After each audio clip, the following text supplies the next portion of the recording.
Okay, so this is the lesson plan that comes with each phonics passage, and it tells you the word work, the heart word, and then what to do with reading. Let's start at the top with segmenting and blending. So the lesson plan asks you to begin with the segmenting practice. In the segmenting practice, students make the sounds eh, hen, p, eh, pen, g, eh, t, get, f, eh, d, fed, b, eh, d, bed. The sound boxes are here. I got these plastic chips at Target in the dollar spot. So we could do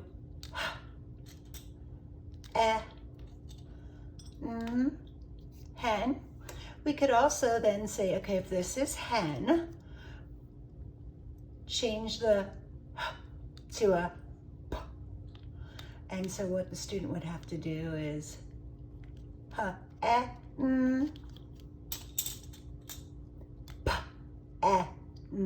pen. So you could do an activity like that with the sound boxes. If you don't have these chips, you can also use cubes. I like to use different colors for each sound. You could use the same color for the consonants and then a different color for the vowels.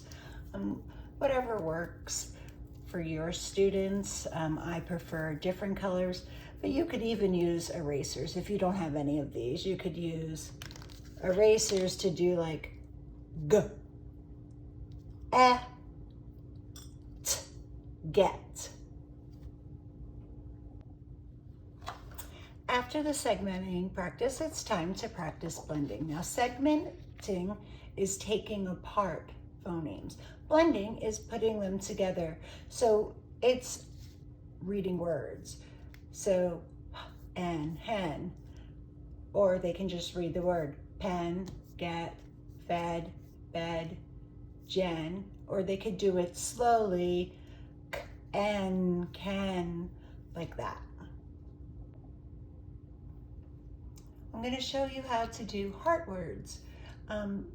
This lesson plan tells me exactly what to say, and there's two different ways you can do it. You could do a blank sheet, or you can use one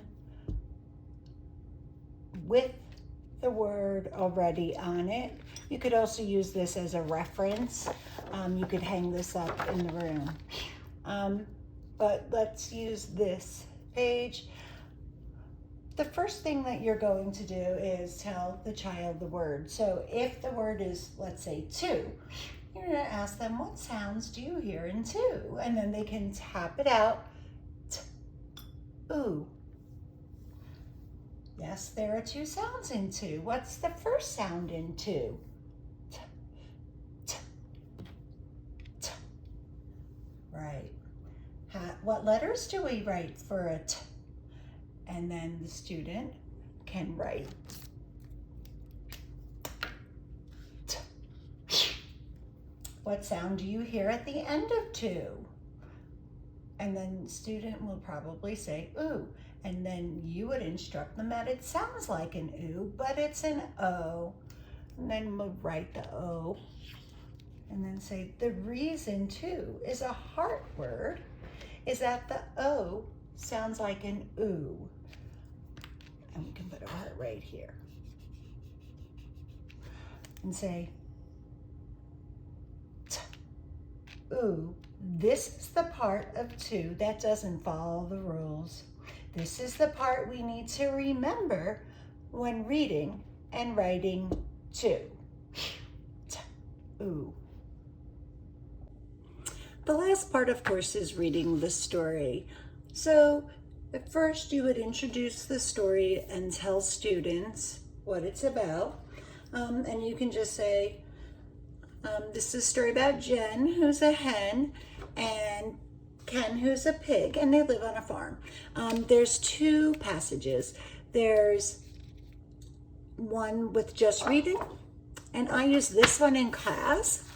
And then there's this one where they have to read and color 3 times and answer the questions. And the last one is a phonics question. And I usually send this home for homework. Occasionally they can do it during class, but I really like to hold accountability for them reading at home. So it comes with a reading record that you can use as the student reads, and you can take notes. A reading record is not a running record. It is more seeing what phonics skills they use, because this is a decodable text. At least 70% of it is decodable. So that means those are the words that you want to focus on as they're reading, and see if they're using. Since we're learning about short vowels, we would be really interested to see how they do with the words that have the short vowels.